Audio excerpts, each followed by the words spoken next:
बहुत समय पहले की बात है। एक बहुत घना जंगल हुआ करता था। उस जंगल का नाम था कंचन वन। कंचन वन का राजा था शेर सिंह। शेर सिंह के राजकाज में सभी जानवर बहुत खुश हुआ करते थे, क्योंकि शेर सिंह किसी भी जानवर में भेदभाव नहीं करता था। जंगल के सभी जानवर शेर सिंह के साथ बहुत खुश थे। वे सभी अपने राजा को बहुत मानते थे। उन सभी के लिए अपने राजा की बात पत्थर की लकीर हुआ करती थी। छोटा हो या बड़ा, सभी जानवर शेर सिंह से बहुत प्यार करते थे। लेकिन आज कंचन वन में एक मायूसी है, क्योंकि शेर सिंह अब नहीं रहे। अपने राजा को अपने बीच न पाकर सारे जानवर बहुत उदास थे। एक दिन की बात है, अपनी मांद के बाहर भालू बैठा हुआ था और वो रोए जा रहा था। उसका रोना सुनकर पास का खरगोश आया और वो भी उसके आंसू देखकर अपने आंसू ना रोक पाया और वो भी अपने राजा के जाने का शोक मनाने लगा। थोड़ी देर में पास के बंदर भी आ गए, चिड़ियाँ भी आ गईं और वो सभी अपने राजा को बहुत याद करके रोने लगे। तभी आसमान से उड़ता हुआ एक मोर आया। मोर ने नीचे जब देखा कि भालू, बंदर और खरगोश और बाकी सारे जानवर शेर सिंह की याद में बहुत दुखी हो रहे हैं, तो अपने सभी मित्रों को ढांढस बनाने के लिए मोर उनके बीच गया और मोर ने पूछा कि तुम सभी इतने उदास क्यों हो। भालू ने कहा कि राजा के जाने के बाद जंगल में अशांति छा गई है। सभी जानवर आपस में एक दूसरे से लड़ते झगड़ रहे हैं और मार काट मचा रहे हैं। इसी तरह से अगर जंगल का माहौल रहा तो एक दिन हम सभी जानवर ख़त्म हो जाएंगे। इन सब का उपाय करना बहुत ज़रूरी है।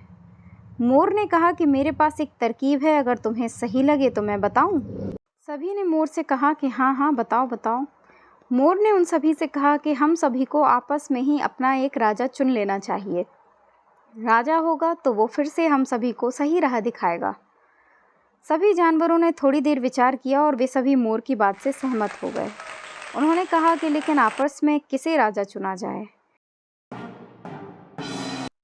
तभी गोलू भालू बोला कि क्यों ना एक पखवाड़े तक हम सभी आपस में कुछ काम बांट लें और फिर जिसने एक पखवाड़े तक अपना काम सही ढंग से किया उसे ही राजा चुन लेंगे।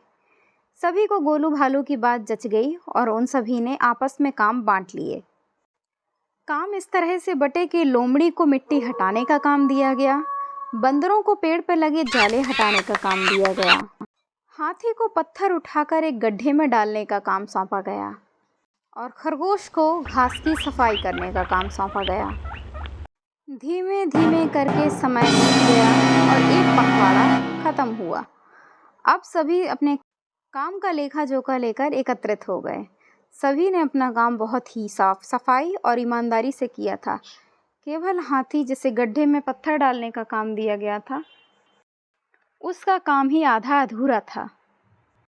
अब फिर से एक समस्या खड़ी हो गई कि किसके काम को सबसे अच्छा माना जाए। बुद्धिमान खरगोश ने एक युक्ति बताई। उसने कहा कि क्यों ना हम सभी मतदान कर लें, जिसके पक्ष में ज़्यादा वोट पड़ेंगे वही विजेता होगा और राजा बन जाएगा। सभी को युक्ति भा गई। अगले दिन वे सभी एक बड़े से मैदान में मतदान के लिए इकट्ठा हो गए। धीमे धीमे करके मतदान भी समाप्त हो गया और मतदान के अगले 1 घंटे तक मतों को गिनने का क्रम शुरू हुआ और जब मतगणना खत्म हुई तो सोनू हाथी विजयी घोषित हुआ। सभी जानवर बड़े हक्के बक्के थे कि इसने तो अपना काम भी पूरा नहीं किया था और ये जीत कैसे गया। जानवर आपस में इस तरह से विचार कर ही रहे थे कि तभी मोर उड़ता हुआ आसमान से आया और उन सभी के पास आकर बोला कि तुम सभी यही सोच रहे हो ना कि हाथी कैसे विजयी हुआ और हाथी ने अपना काम भी पूरा नहीं किया था।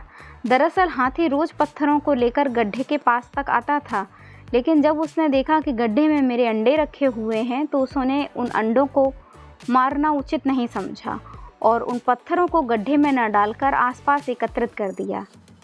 हाथी ने अपने राजा बनने के लालच को छोड़ एक जीव को बचाना ज़्यादा उचित समझा।